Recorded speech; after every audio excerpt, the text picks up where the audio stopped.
Ang hangin sa loob ng eroplano ay malamig, ngunit ang pawis sa likod ng aking leeg ay hindi tumigil sa pag-agos. Hindi ko alam kung takot ba ito o kaba, pero ang dibdib ko'y tila pinipiga ng isang kamay na hindi ko nakikita. Sa labas ng bintana, ang ulap ay nagmistulang mga higanteng bulak na nakahiga sa kalangitan. Mapayapa, tahimik, kabaligtaran ng kaguluhan sa loob ko. 2 linggo ang nakalipas nang magpasiya akong tumakas. Hindi ko na kayang manatili sa lugar na yon.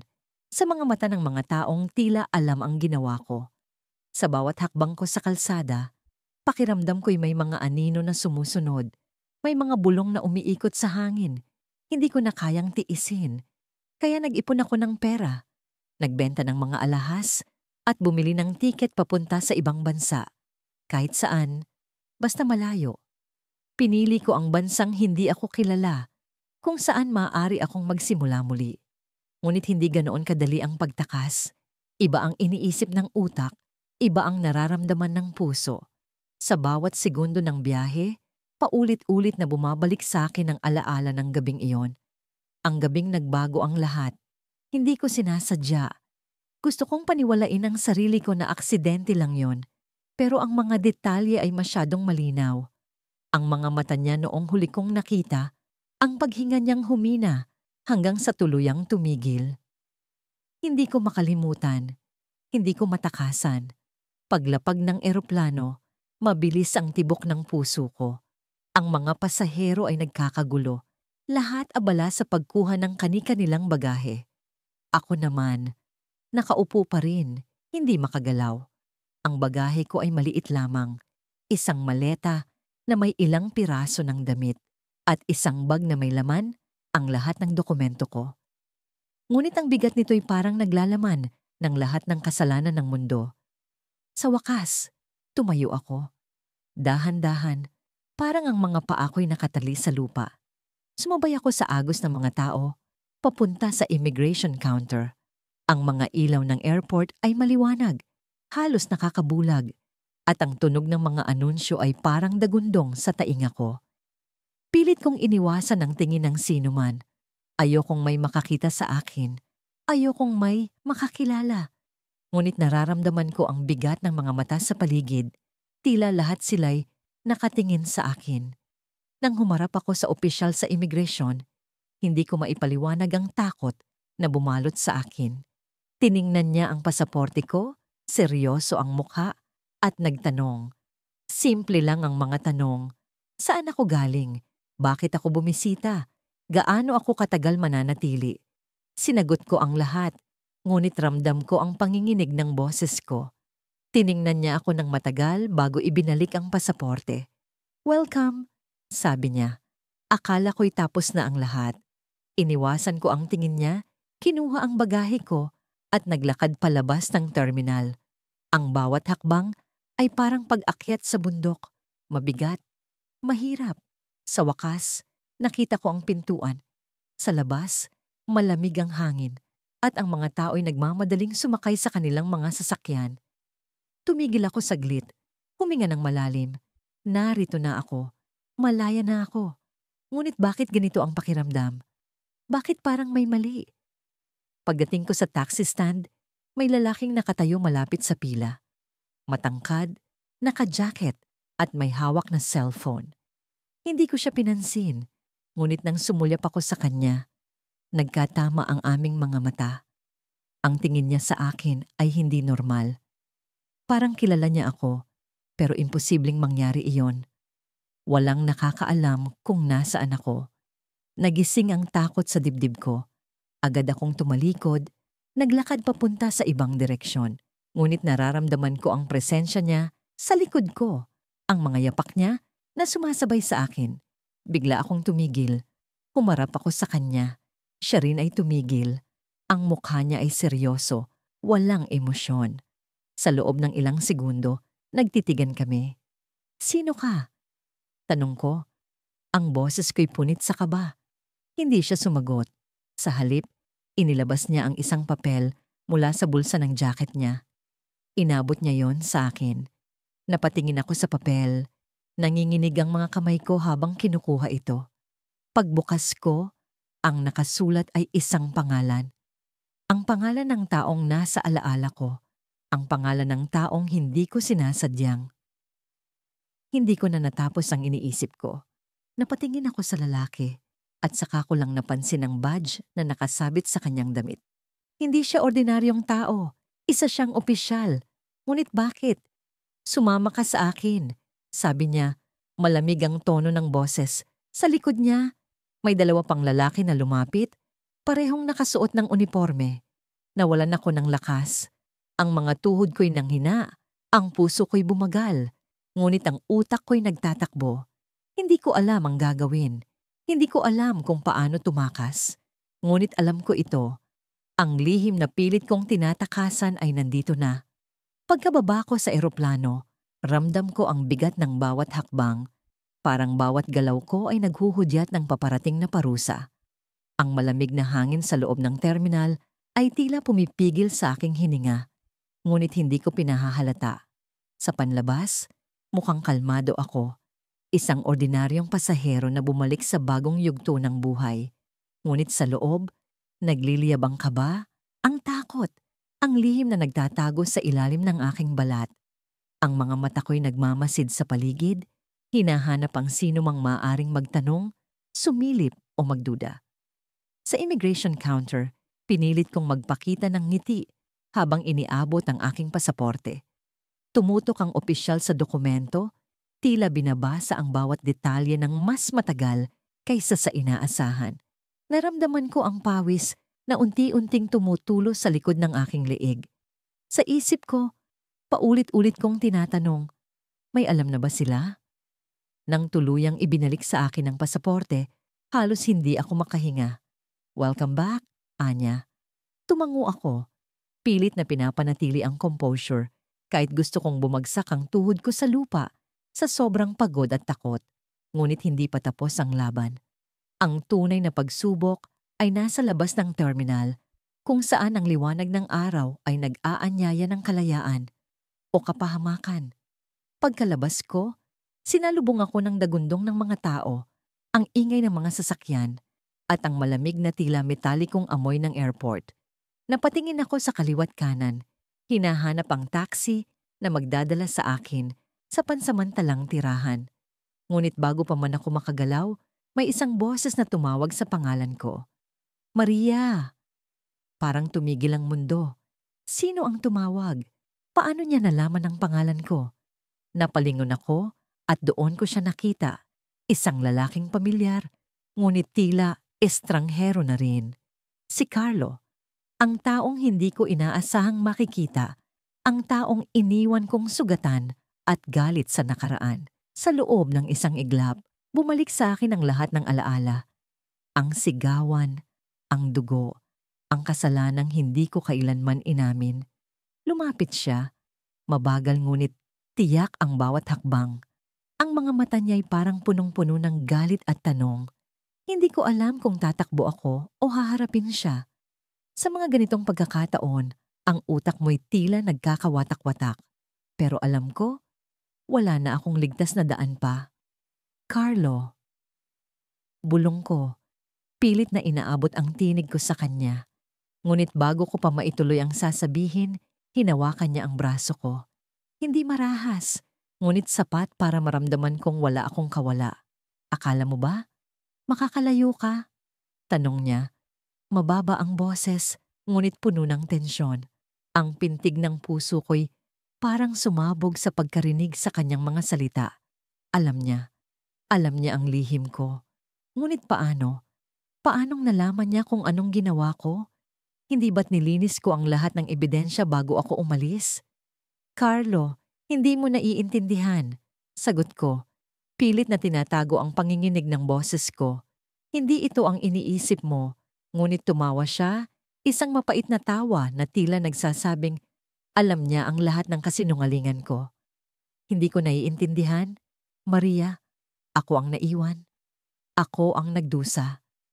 At ngayon, akala mo makakabalik ka ng parang walang nangyari? Hindi ko alam kung paano sasagot. Ang paligid ay parang nagdilim. Kahit ang araw ay nasa tuktok pa ng langit. Ang mga tao sa paligid, ang mga taxi, ang mga luggage cart na dumadaan, lahat sila'y nawala sa aking paningin. Ang mundo ko'y umiikot lamang sa mahigpit na hawak ni Carlo, sa aking braso at sa mga salitang binitiwan niya. Sumama ka sa akin, aniya, at bago pa man ako makaangal, hinila niya ako papunta sa isang sulok ng terminal. Pilit kong kumakawala, ngunit ang lakas niya'y hindi maitatanggi. Carlo, please, mag-usap tayo ng maayos. Hindi ito ang lugar. Ngunit hindi siya tumigil. Dinala niya ako sa isang madilim na bahagi ng parking lot kung saan wala ng tao. Ang kaba ko'y umabot na sa sukdulan. Sa isip ko, iniisip ko kung paano ako makakatakas, ngunit alam kong wala akong laban. Alam mo bang sinundan kita? Tanong niya. Ang boses niya'y malamig na parang yelo. Mula nang umalis ka, hindi ako tumigil sa paghahanap. At ngayon, nahanap kita. Ano ang sasabihin mo sa akin, Maria? Ano ang gagawin mo? Hindi ko alam kung paano sasagot. Ang mga mata ko'y naghanap ng paraan para makatakas, ngunit ang paligid ay parang isang hawla. At sa wakas, binitiwan niya ang tanong na pinakaiiwasan ko. Maria, ano ang ginawa mo kay Elena? Parang nabingi ako sa sinabi niyang yon. Si Elena, ang babaeng ang lihim ko'y nakatali. Ang babaeng hindi ko kayang kalimutan, ngunit hindi ko rin kayang balikan. Ang babaeng huli kong nakita sa gabing yon. Ang gabing puno ng kaguluhan, galit at takot. Hindi ako nakasagot, ngunit alam ko, sa tingin ni Carlo, malinaw na ang lahat. Sa kanyang mga mata, nakita ko ang paghuhusga. At bago pa man ako makapagpaliwanag, may naramdaman akong malamig na bagay na dumapo sa aking tagiliran. Isang kutsilyo. Sabihin mo sa akin ang totoo, Maria. Bulong niya. Sabihin mo sa akin, o dito matatapos ang lahat. Ang puso ko'y bumilis. Hindi ko alam kung paano gagawin ang susunod na hakbang. Ngunit sa likod ng lahat, naramdaman ko ang isang bagay na hindi ko inaasahan. Isang kamay na dumapo sa balikat ni Carlo. At bago pa man niya maituloy ang kanyang banta, may narinig akong boses mula sa likod. Huwag kang gagalaw. Napatigil si Carlo at ako'y napalingon. Isang pulis. Ngunit hindi lang basta pulis. May kasama siyang iba pang mga opisyal. Sa kanilang mga mata, alam ko na. Ako ang hinahanap nila. Ang mga ilaw sa kisame ng paliparan ay tila mga mata ng Diyos na nagmamatyag sa bawat galaw ko. Ang bawat hakbang ng sapatos ko sa makintab na sahig ay parang tunog ng sariling kaba ko. Mabilis, mabigat, hindi mapakali. Alam kong hindi ko na ito maibabalik. Ang desisyong tumakas ay isang piraso ng puzzle na pilit kong binuo sa loob ng maraming buwan. Pero ngayon, habang hawak ko ang pasaporte sa nanginginig kong kamay, tila ang buong mundo ay humihinga sa batok ko. Nasa linya ako sa immigration counter at kahit malamig ang air conditioning, nararamdaman ko ang pagtagaktak ng pawis sa batok ko. Ang lalaki sa harapan ko ay tila walang problema sa buhay. Nakangiti, maayos ang suot at komportable sa kanyang mga kilos. Samantalang ako, bawat segundo ay parang isang patak ng lason. Unti-unting sumisira sa katahimikan ng isip ko. May laman ang aking bag na hindi pwedeng makita ni Numan. May laman ang puso ko na hindi pwedeng malaman ng mundo. Ma'am, pasaporte ninyo. Sabi ng babaeng nasa counter, malamig ang boses pero may hint ng pagkabahala sa mga mata nang makita ang panginginig ng kamay ko. Tumitig siya sa akin. Matagal. Pakiramdam ko'y para akong hinuhubaran ng tingin. Sinubukan kong mangumiti, pero ang mga labi ko ay tila naipit sa pagitan ng takot at pagkukunwari. Inabot ko ang pasaporte. Ang kulay asol nitong takip ay parang isang maskara. Nagpapanggap na maayos, pero puno ng lihim. Tinitigan niya ang litrato ko, pagkatapos ay ako. Business or leisure? Tanong niya. Leisure. Sagot ko ng mabilis, halos paos. Hindi ko na idinugtong ang kahit ano pa. Alam kong mas marami akong sasabihin, mas malaki ang posibilidad na magkamali. Tumango siya. Pero hindi pa rin binibitawan ang tingin niya sa akin. Ang tunog ng stamp sa pasaporte ko ay parang hampas ng martilyo sa puso ko. Napabuntong hininga ako nang ibalik niya ito sa akin. Pero hindi pa rin ako lubusang nakahinga. Ang mga mata niya ay tila may alam, pero hindi niya sinabi. Lumakad ako palayo, mabilis, halos tumatakbo. Sa wakas, nasa departure hall na ako. Tumigil ako sa isang sulok, nagkunwaring nag-aayos ng bag ko. Pero ang totoo, sinusubukan kong pakalmahin ang mga kamay kong nanginginig. Kailangan kong makalayo. Ang eroplanong magdadala sa akin ay ang tanging daan palabas. Palayo sa kasalanan. Palayo sa mga tanong. Palayo sa mga mata ng mga tao. Pero hindi ko inaasahan ang sumunod na nangyari. Habang nakatingin ako sa electronic board ng flights, may tumapik sa balikat ko. Mabilis akong napalingon at agad kong naramdaman ang malamig na hangin ng takot. Isang lalaki ang nakatayo sa likod ko, matangkad, maayos ang bihis, pero ang mga mata niya ay puno ng tanong. Hindi siya estranghero. Kilala ko siya. Kilalang kilala. Matagal kitang hinanap, sabi niya. Mababa ang boses pero punong-puno ng paninisi. Parang bumagsak ang mundo ko sa paanan ko. Ang mga tao sa paligid ay naglalakad, nag-uusap, pero ang tunog nila ay nawala. Kami lang ang naroon. Ako, siya, at ang bigat ng nakaraan. Hindi ko alam kung paano siya nakarating dito. Hindi ko alam kung paano niya ako natagpuan. Pero ang alam ko, ang dahilan kung bakit ako tumatakas ay narito na. Ang lihim na iniwan ko sa bansa ay sumalubong sa akin sa paliparan. At hindi ito aalis ng walang sagot. Bakit ka nandito? Tanong ko, halos pabulong, pero puno ng galit. Hindi ko na itago ang panginginig ng boses ko. Hindi ko na itago ang takot. Hindi mo ba naiintindihan? Sagot niya. Mas malakas na ngayon, mas mapanlin lang. Hindi ka pwedeng basta tumakas. Hindi mo pwedeng takasan ang ginawa mo. Ramdam ko ang bigat ng mga salita niya. Hindi ko alam kung paano siya nakapasok sa paliparan, kung paano niya ako natagpuan. Pero ang alam ko, hindi siya aalis ng walang sagot. Ang mga mata niya ay parang mga salamin. Pinapakita sa akin ang lahat ng kasalanang pilit kong tinatakasan. Umalis ka, sabi ko. Halos pabulong. Pero hindi siya gumalaw. Ang mga tao sa paligid namin ay patuloy ang galaw. Pero ang mundo ko ay tumigil na. Alam ko ang nasa bag mo, dagdag niya. Mas malamig, mas nakakatakot. Hindi na ako nakapagsalita. Ang bag ko, ang laman nito, ay ang dahilan kung bakit ako tumatakas. Kung makita niya ito, tapos na ang lahat. Hinawakan niya ang braso ko, mahigpit. Hindi kita hahayaang makaalis. Bulong niya, malapit sa tenga ko. Ang tunog ng boses niya ay parang dagat na nilalamon ang bawat paghinga ko. At doon, sa gitna ng paliparan, napansin kong may mga taong nakatingin na sa amin.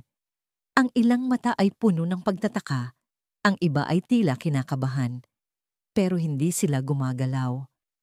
Para silang mga estatwa, nanonood lang habang unti-unti akong nilalamon ng takot. Bitawan mo ako, sigaw ko, mas malakas kaysa sa inaasahan ko. Napatingin ang mga tao, ang ilang security personnel ay lumapit sa amin. Ang lalaki, sa wakas, bumitiw. Pero ang tingin niya ay nagsasabi ng isang bagay.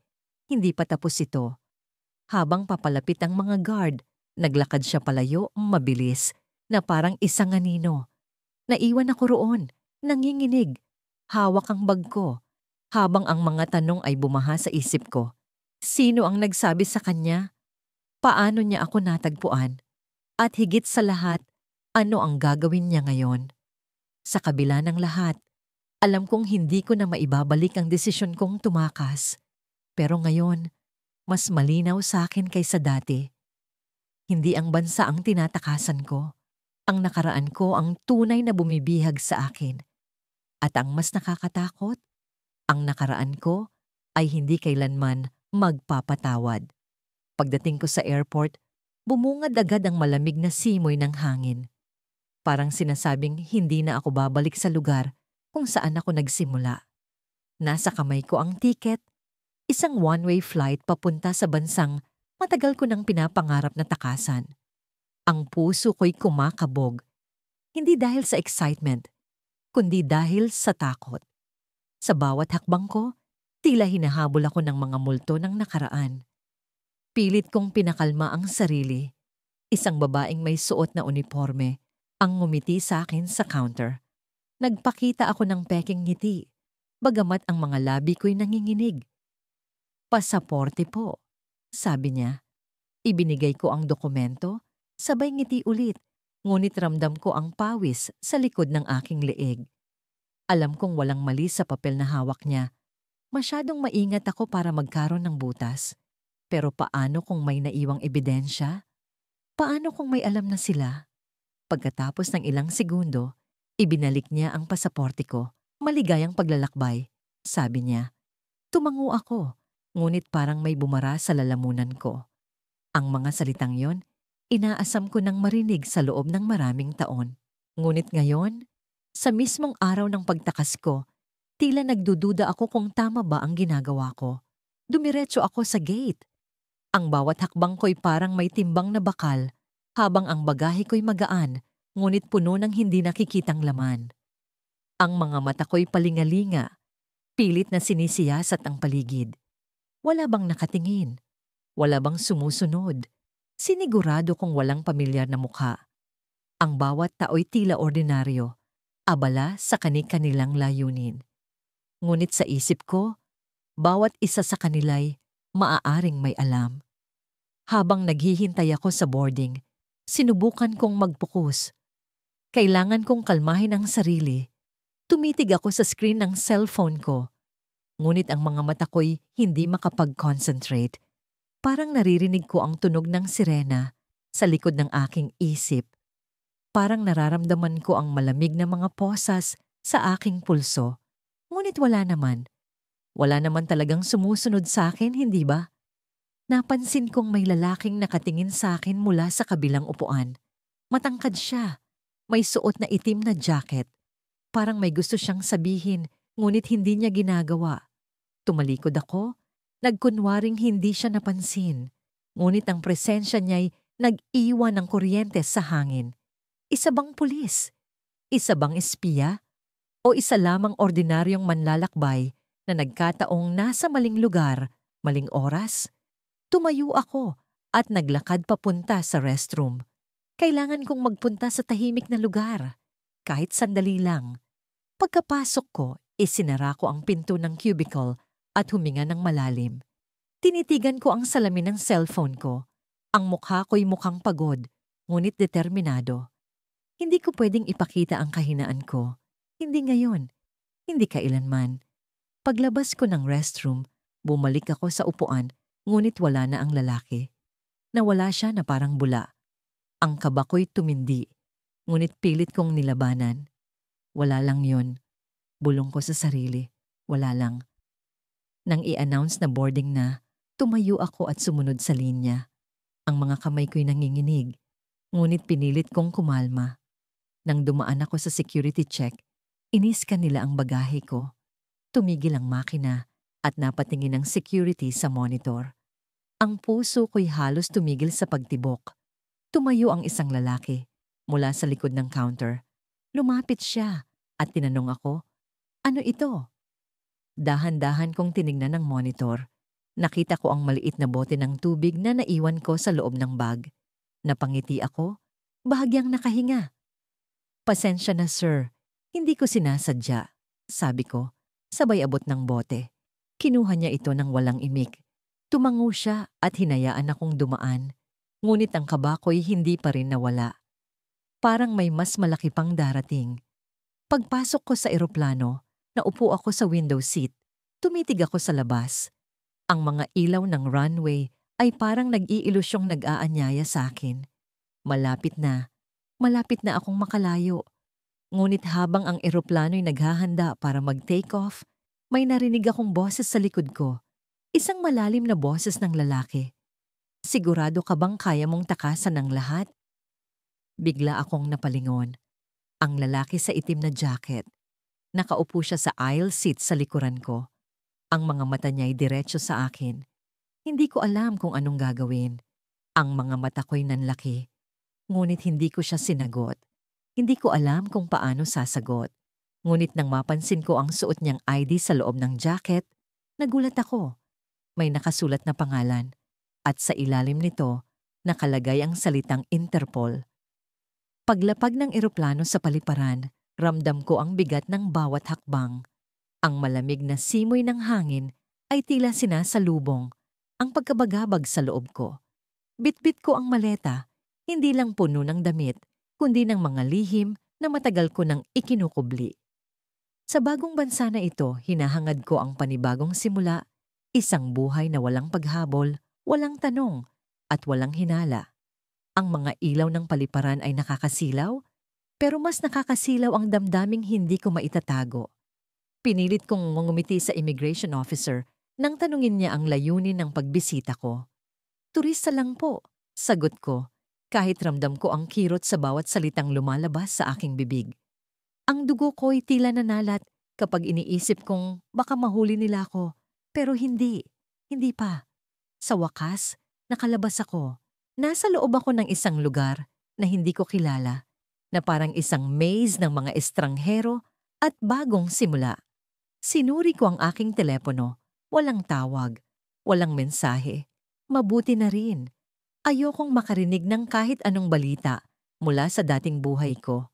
Ang mga mata ko'y minamasdan ang bawat tao sa paligid. Nagbabaka sakaling may kakilala akong biglang lilitaw. Walang pamilyar na mukha. Ngunit bakit parang may mga matang nakatingin sa akin? Nagpunta ako sa taxi stand.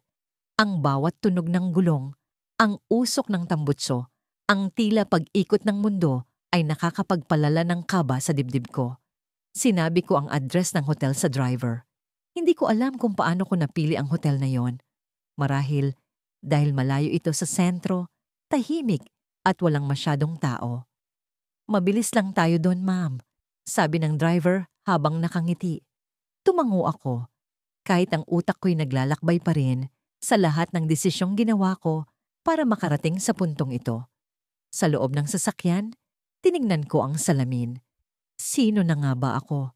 Ang babaeng ito sa refleksyon, pagod, namumula ang mata, ngunit pilit na nagpapakatatag. Iniwas ko ang tingin. Ayoko nang kilalanin pa ang sarili ko. Sa likod ng bawat ngiti ko, may mga bangungot. Sa likod ng bawat hakbang ko, may mga multo. Pagdating sa hotel, agad akong nag-check-in. Ang receptionist ay magiliw, pero hindi ko maibalik ang kanyang ngiti. Pagod lang po ako. Palusot ko. Sa wakas, nakapasok ako sa kwarto. Isinara ko ang pinto at sumandal dito. Hinihingal. Hindi ko alam kung dahil ba sa pagod o sa takot. Hinubad ko ang jacket at tumingin sa paligid. Isang simpleng silid na may kama, mesa at maliit na bintana. Walang personal na ugnayan, walang alaala. Tamang-tama. Binuksan ko ang maleta at sinuri ang laman, mga damit, dokumento, at ang envelope na matagal ko nang iniwasang tingnan. Ang envelope na yon ang dahilan kung bakit ako tumakas. Kinuha ko ito, binuhay ang ilaw ng desk lamp, at dahan-dahang binuksan. Naroon pa rin ang mga larawan, mga mukha. Isang pamilyar na mukha na hindi ko kayang tingnan ng diretsyo. Siya. Ang taong pinangakuan ko ng buhay, pero ako rin ang kumuha nito. Pinikit ko ang mga mata. Pilit inaalis ang alaala ng gabing iyon. Isang sigaw, isang suntok, isang pagputok ng baril. Hindi ko sinasadya. Pero ano nga bang magagawa ko? Hindi ako ang dapat sisihin. Siya ang nagsimula. Siya ang nagbigay dahilan para gawin ko yon. Ngunit kahit anong palusot ang sabihin ko, hindi mabubura ang katotohanan. Siya ay wala na. At ako ang may kagagawan. Bigla akong napabalikwas nang may kumatok sa pinto. Sino iyon? Wala naman akong inaasahang bisita. Tumayo ako. Dahan-dahang lumapit sa pinto at sumilip sa peephole. Isang lalaki. Nakasuot ng itim na jacket, may hawak na cellphone, at nakatingin diretso sa pinto ko. Inang hangin sa paliparan ay tila mas mabigat kaysa sa normal. Bawat hakbang ko sa makintab na sahig ay parang tunog ng martilyong bumabagsak sa bakal, mabigat, matalim, at nagiiwan ng marka sa bawat hakbang ng konsensya ko. Sa loob ng bag kong itim, nakatago ang lahat ng sagot sa mga tanong na hindi ko kayang bitawan. Ngunit ang problema, hindi ko alam kung sino ang magtatanong. Sa unang pagkakataon, naramdaman kong hindi ako ligtas. Hindi sa bansa kung saan ako nagmula, hindi rin sa lugar kung saan ako papunta. Ang totoo, ang banta ay nasa loob ng sarili ko. Ang sikretong dala ko. Ang kasalanang hindi ko maitanggi. Ang pasaporte ko ay parang isang piraso ng papel na nagsasabing, malinis ako. Ngunit sa likod nito, alam kong marumi ang mga kamay ko. Sa immigration counter, pilit kong iniwasan ang makipagtitigan sa babaeng opisyal na nakasuot ng uniformeng kulay beige. Hinawakan niya ang pasaporte ko, binuksan, at sinuri ang litrato. Pinagmasdan niya ang mukha ko, at pakiramdam ko ay tila hinuhukay niya ang mga mata ko para hanapin ang katotohanan. Nanginginig ang mga daliri ko habang nakahawak sa strap ng bag ko. Bawat segundo ay parang isang oras. Nang ibalik niya ang pasaporte, ngumiti siya ng bahagya, ngunit hindi ko alam kung ito ba'y nangiting pangkaraniwan o may halong pagdududa. "Welcome to Singapore," sabi niya, sabay abot ng dokumento. Ngumiti ako, ngunit alam kong hindi totoo ang ngiti ko. Tumalikod ako at naglakad papunta sa baggage claim. Ang tunog ng mga gulong ng trolley na naglalakad sa sahig ay parang orasang bumibilang ng minuto. Sa bawat hakbang, iniisip ko kung paano ko tatakasan ang sarili kong takot. Ngunit paano mo tatakasan ang isang bagay na nasa loob mo? Habang naghihintay sa conveyor belt, umalingaw-ngaw ang anunsyo sa intercom. Ang tunog ay parang malalim na paghugot ng hininga na nagbabadya ng isang bagay na hindi mo inaasahan. Naghanap ako ng palatandaan kung may mga tao bang nagmamasid o sumusunod sa akin. Ngunit ang lahat ay abala sa kani-kanilang gawain. Walang nag-aalala. Walang nagmamasid. Nang makita ko ang bag ko, mabilis ko itong kinuha. Mabigat ito, hindi dahil sa laman, kundi dahil sa bigat ng mga tanong na hindi ko kayang sagutin. Lumabas ako sa arrival gates at doon ko naramdaman ang malamig na simoy ng air conditioning na tila bumalot sa akin ng mahigpit. Ngunit hindi ito nakapagpaluwag ng dibdib ko. Ang kaba sa puso ko ay parang tambol na walang humpay sa pag-ugong. Sa gitna ng mga taong nag-aabang, may isang tao ang hindi ko inaasahang nandoon. Isang lalaki na may suot na puting polo at itim na pantalon. Ang mukha niya ay pamilyar, ngunit hindi ko maisip kung saan ko siya nakita. Tumayo siya sa gilid, malapit sa isang poste, at nang magtama ang mga mata namin, naramdaman kong bumagsak ang mundo ko. Parang biglang tumahimik ang lahat at ang oras ay tumigil. Siya. Ang taong akala ko'y iniwan ko na sa likod ng lahat ng kalamidad. Ang taong bahagi ng sikretong pilit kong nililibing. Ang taong may hawak ng katotohanang maaaring magwasak sa buhay ko. Hindi ko alam kung paano siya nakarating dito, kung paano niya ako natuntun, o kung bakit siya narito. Ang sigurado lang ako, hindi ito isang mabuting balita. Naglakad siya, papalapit sa akin, mabagal, ngunit bawat hakbang niya ay parang tunog ng mga kampanang nagbabadya ng sakuna. Gusto kong tumakbo, ngunit ang mga paa ko ay tila nakabaon sa sahig. Nang tumigil siya sa harap ko, ngumiti siya. Isang ngiting hindi ko maipaliwanag. Hindi ito ngiting masaya, hindi rin malungkot. Ito'y ngiting puno ng lihim at pananakot. "Ang tagal nating hindi nagkita, hindi ba?" tanong niya. Ang tono ng boses niya ay malamig na parang yelo. Hindi ako nakasagot. Ang mga mata ko ay nakatuon sa kanya, ngunit ang isip ko ay nagtatangka ng tumakas. "Hindi mo ba ako inaasahan?" dagdag niya. At sa pagkakataong ito, narinig ko ang bahagyang galit sa likod ng kanyang mga salita. Hindi ko alam kung paano ko haharapin ito. Ang plano ko ay tumakas, ngunit paano ako tatakas kung ang mismong lihim ko ay nasa harap ko na? Bago pa ako makapagsalita, Inilabas niya mula sa bulsa ang isang papel at iniabot niya ito sa akin. Nang buksan ko ang papel, ang mga mata ko ay nanlaki. Ang larawan sa loob ay ang mukha ko. Ngunit hindi ito isang ordinaryong litrato. Ito'y isang mugshot. Sa ilalim nito, may nakasulat na pangalan. Ang pangalan ko at ang salitang wanted. Ang sikmura ko ay parang piniga ng matinding lakas. Hindi ko maintindihan kung paano ito nangyari. Akala ko ay ligtas na ako. Akala ko ay naiwan ko na ang lahat sa likod. Ngunit narito ang ebidensya. Narito ang katotohanan ng hindi ko matatakasan.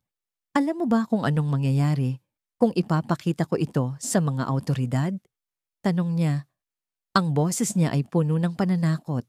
Hindi ko alam kung paano sasagot. Bawat salita, bawat galaw, ay maaring magdala sa akin sa kapahamakan. Ngunit bago pa ako makapag-isip ng gagawin, ang isang bagay na hindi ko inaasahan ay nangyari. Biglang may sumigaw mula sa likuran. Freeze! Pulis! Isang grupo ng mga pulis ang nagtungo sa direksye. Paglapag ng eroplano sa paliparan, ramdam ko ang bigat ng dibdib ko. Parang may kamay na nakahawak sa puso ko. Pinipiga ito ng dahan-dahan. Ang mga ilaw ng airport ay nakakasilaw, ngunit hindi nito maitatago ang lungkot at kaba sa aking mukha. Bit-bit ang maliit na bag na puno ng mahalagang gamit, pasaporte, pera, at isang lumang pendrive na siyang naglalaman ng sikreto. Kung sinumpa ang hindi malalaman ni Numan, pilit kong isiniksik ang sarili sa dami ng pasaherong bumaba. Parang alon ng mga mukha ang sumalubong sa akin. Ngunit sa likod ng bawat ngiti ay tila may mga matang nagmamasid, naghahanap, naghuhusga.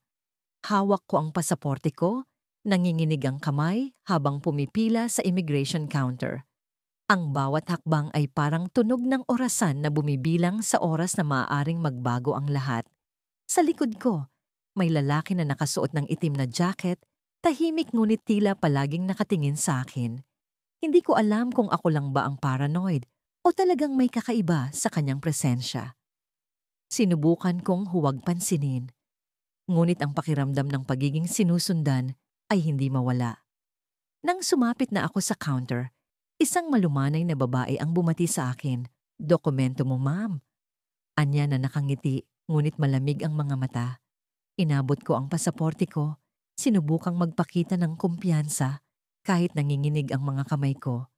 Galing ka ng Pilipinas? Tanong niya. Kaswal, ngunit may bahid ng interes. Tumango ako, hindi naglalakas loob magsalita. Narinig ko ang tunog ng pag-type sa computer, ang pagsilip sa screen, at ang hindi inaasahang katahimikan na sumunod.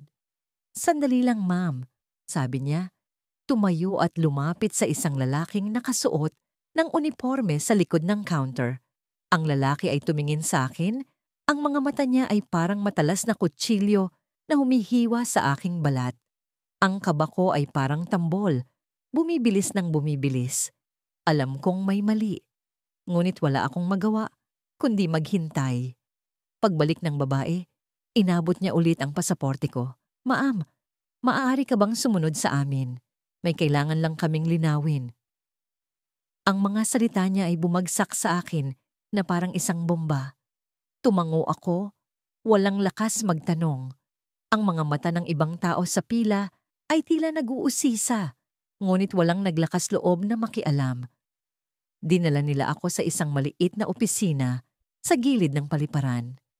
Ang kwarto ay malamig, walang dekorasyon maliban sa mesa, mga upuan, at isang malaking screen na may CCTV footage. Ang lalaki sa uniforme ay umupo sa harap ko.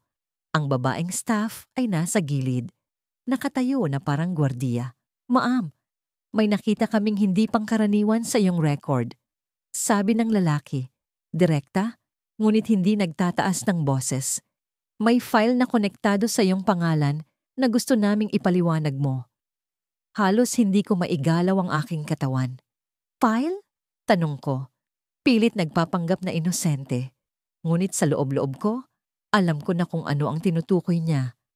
Ang pendrive sa loob ng bag ko ay biglang bumigat. Parang nagbabanta na mahulog mula sa kinalalagyan nito. May tala dito na bahagi ka ng isang insidente sa Pilipinas. Ilang taon na ang nakalipas. Dugtong niya. Tumingin sa screen sa harap niya. Naglabas siya ng isang larawan. Hindi ko alam kung paano ko napigilan ang paghinga ko. Ang larawang iyon ay mula sa nakaraan na pilit kong nililibing. Ngunit heto, parang multo na bumalik upang habulin ako. Sa larawan, nakasuot ako ng pulang damit kasama ang isang grupo ng mga taong hindi ko na dapat makilala. Ang larawang iyon ay kuha sa isang gabi ng kasalanan, ng pagkakamali, ng isang bagay na hindi ko kailanman inisip na lalabas muli. Hindi ko alam ang ibig ninyong sabihin. Sabi ko, sinubukang magpigil ng panginginig sa boses. Ngunit ang mga mata nila ay hindi naniniwala. Ang babae ay lumapit, inilabas ang bag ko mula sa ilalim ng mesa. Maaari ba naming suriin ito, ma'am? Tanong niya. Ngunit ang tono niya ay hindi nag-aalok ng pagpipilian. Tumango ako. Wala nang lakas na tumutol. Binuksan nila ang bag ko. Isa-isa nilang kinuha ang laman. Ang pendrive ay huling lumabas at parang may sariling buhay ito na tumalon sa mesa. Ang lalaki ay tumingin sa akin, dumampot sa pendrive at sinaksak ito sa computer sa tabi niya. Ang bawat segundo ay parang isang taon. Ang tunog ng loading screen ay parang martilyo na tumatama sa aking ulo. Nang bumukas ang mga file sa pendrive, nakita ko ang mga larawan, mga dokumento at isang video na hindi ko na dapat makita muli. Ang video na yon ay ang patunay ng kasalanang tinakasan ko. Isang insidente na walang sinuman ang dapat makaalam. Ngunit heto, sa harap ng dalawang estranghero, ang sikreto ko ay parang pelikula na pinapanood nila. Ang babae ay natulala, ang lalaki ay tila nagalit. Ma'am, alam mo bang may kaugnayan ito sa isang krimen na iniimbestigahan namin? Tanong niya. Mas mabigat ang tono. Bago pa man ako makasagot, biglang bumukas ang pinto. Isang bagong lalaki ang pumasok. Matangkad, malinis ang suot, ngunit ang presensya niya ay parang bagyo. Tumayo ang babae. Bumati sa kanya ng may respeto. Sir, may nakita kaming mahalaga. Sabi niya, itinuro ang screen. Tumitig ang bagong lalaki sa akin. Ang mga mata niya ay puno ng yabang at galit. Ikaw ang hinahanap namin. Sabi niya, diretso ngunit halos bulong. Hindi ka makakalayo. Ang mundo ko ay bumagsak. Ang pendrive, ang mga larawan, ang video, lahat ng yon ay parang silindro ng baril na nakatutok sa akin. Ngunit ang lalaking yon, kilala ko siya. Siya ang taong nasa likod ng lahat ng kaguluhan sa buhay ko, ang dahilan kung bakit ako tumakas. At ngayon, sa airport na ito, hindi ko alam kung makakalabas pa ako ng buhay. Paglapag ng eroplano, ramdam ko agad ang bigat ng hangin. Hindi ito ang malamig na simoy na inaasahan ko. Parang may bumabalot na usok sa paligid. Hindi literal, kundi sa loob ko. Ang bawat hakbang ko mula sa upuan hanggang sa pintuan ng eroplano ay parang martilyo sa utak ko. Ramdam ko ang bawat pintig ng puso ko na tila sinasabing may mangyayari. Habang nakapila ako sa customs, tinitignan ko ang mga mukha ng mga nasa paligid. May mag-asawang masayang nag-uusap, isang binatilyong naglalaro sa cellphone, at isang matandang tahimik na nagbabasa ng dyaryo. Lahat sila, tila walang bahid ng agam-agam. Ako ang salungat. Ang pawis sa likod ng leeg ko ay parang dagat na hindi ko maipasara. Hindi ko alam kung dahil sa takot o sa init ng lugar na ito, pero iisa lang ang malinaw. Nasa kamay ng mga awtoridad ang susi sa kalayaan ko. Inabot ko ang passport ko sa opisyal ng customs. Pinilit kong nangumiti. Kahit ang labi ko ay nagtutulak palayo sa kilos na yon. Tumitig siya sa akin. Marahil sinusuri ang bawat detalye ng mukha ko. Anong pakay mo sa bansang ito? Tanong niya. May tono ng pagsisiyasat. May personal na lakad lang po. Sagot ko. Sabay pilit ng umiti ulit. Sa totoo lang, hindi ko alam kung totoo ang sagot ko. Ang lakad ko ay para lang makalayo. Makatakas sa nakaraan na parang asong gutom na patuloy na sinusundan ako. Hindi ko alam kung dito ko matatagpuan ang sagot o kung dito ako tuluyang mahuhuli. Tumango ang opisyal at bumalik sa pag-scan ng passport ko. Ang tunog ng makina ay parang orasan na nagbibilang ng bawat segundo. Nang ibalik niya ang passport, halos hindi ko maipaliwanag ang ginhawang naramdaman ko. Sa wakas, isang checkpoint na nalagpasan ko. Paglabas ko sa terminal, tumigil ang mundo. Hindi dahil sa tanawin ng bagong lugar o sa dami ng tao. Tumigil ito dahil sa isang pamilyar na mukha sa gitna ng lahat. Isang mukha na hindi ko inaasahan. Isang mukha na hindi ko kailanman dapat makita ulit. Si Lorna. Halos hindi ko maigalaw ang katawan ko. Sa lahat ng tao sa mundo, bakit siya ang narito? Hindi siya turista, hindi siya estranghero. Siya ang taong nagtataglay ng lihim na akala ko'y nailibing na sa nakaraan. Ang lihim na naging dahilan kung bakit ako tumakas sa sarili kong bansa. Lumapit siya sa akin, mabagal ang bawat hakbang. Ang damit niyang asul na suot ay tila umaalon sa bawat galaw ng hangin. Pero ang mga mata niya ay matalim na nakatuon sa akin. Hindi ko alam kung sisigaw ako, tatakbo, o magpapanggap na hindi ko siya kilala. Pero bago pa man ako makapagdesisyon, naroon na siya, nakatayo sa harap ko. Matagal na kitang hinahanap, sabi niya. Halos bulong pero malinaw sa tenga ko. Ang tono ng boses niya ay parang kutsilyo. Hindi galit, pero may tiyak na intensyon. Hindi ko alam kung paano ko sasagutin. Lorna, ang tanging nasabi ko, halos pabulong na rin. Parang naubos ang hangin sa baga ko. Hindi ko alam kung paano siya nakarating dito. Hindi ko alam kung paano niya nalaman ang lahat. Alam mo kung bakit ako nandito, hindi ba? Tanong niya. Mas malalim ang tono. Sa sandaling yon, bumalik lahat ng alaala. Ang kasalanang ginawa namin. Ang pagkakamaling hindi namin naitama. Ang bangkay na itinago namin sa ilog sa loob ng madilim na kagubatan. Lahat ng yon ay bumalik na parang pelikula sa utak ko. Hindi ko alam kung natatakot ako dahil nandito siya o dahil alam niyang hindi ko kayang itanggi ang katotohanan. Hindi ko alam ang sinasabi mo. Sagot ko, pilit na kalmado ang boses.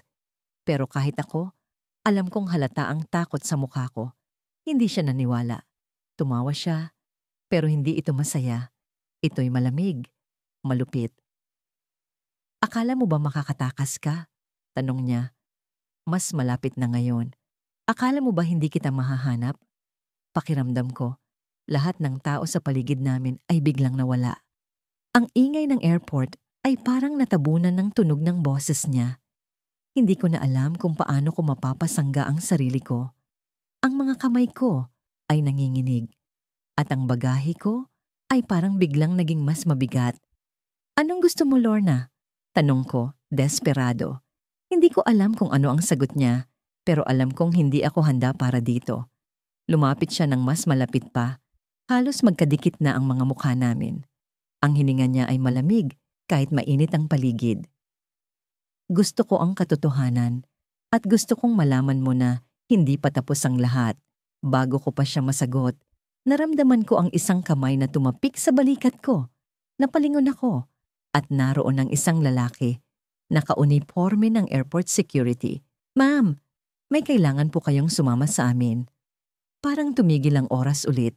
Hindi ko alam kung si Lorna ang may pakana nito o kung ang nakaraan ko mismo ang naghabol sa akin. Ang mga mata ni Lorna ay nanatiling nakatuon sa akin. At alam ko, kahit walang salita, na may kinalaman siya sa lahat ng ito. Hindi ko alam kung paano ko napigilan ang pag-iyak habang palapit na ang eroplano sa runway. Ang mga ilaw sa labas ng bintana ay parang mga nag-aalab na mata, nakatingin sa akin, nagsasabing, narito na ang wakas mo.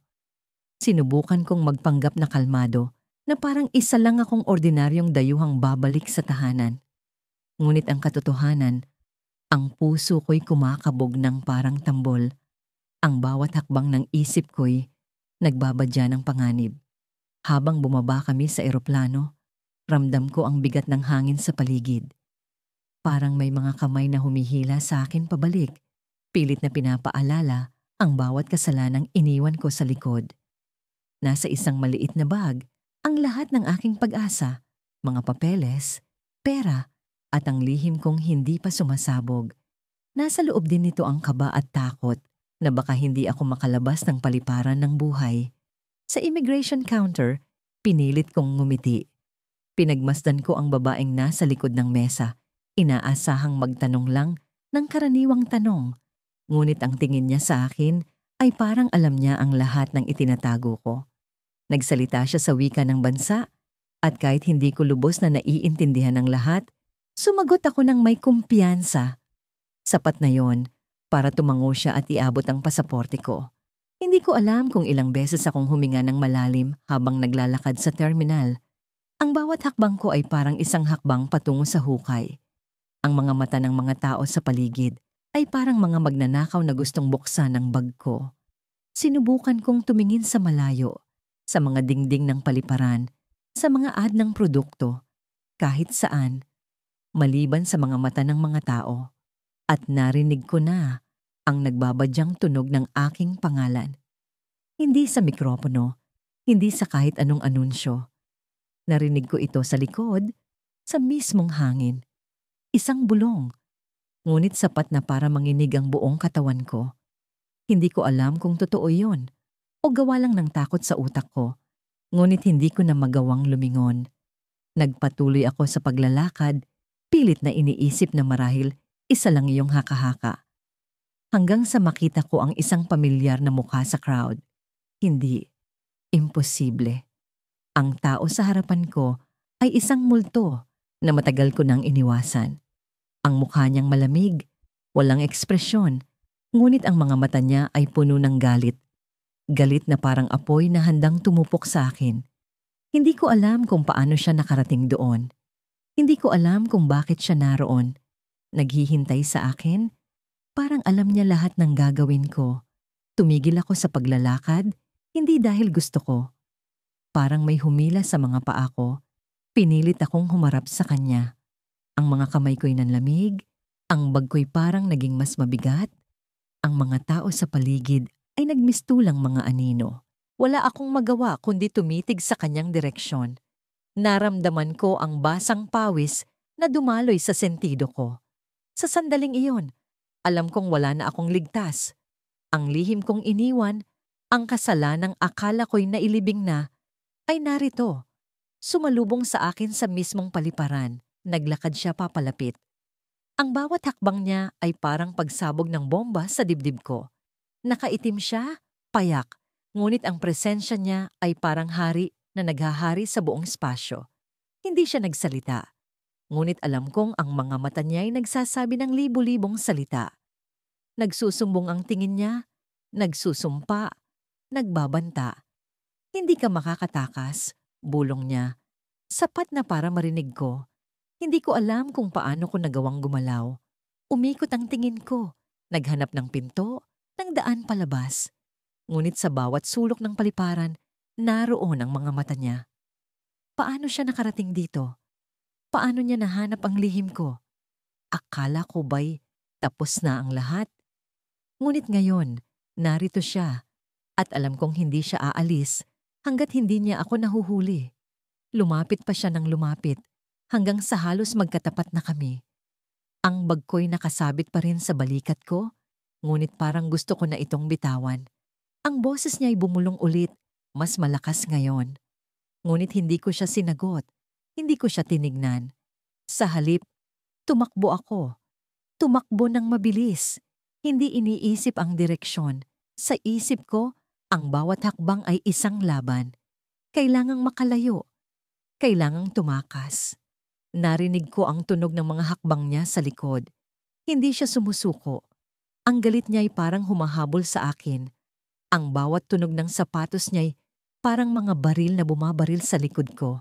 Hindi ko alam kung saan ako pupunta.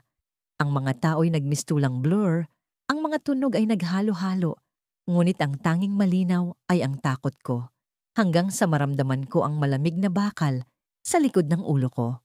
Isang kamay ang pumatong sa balikat ko, malamig,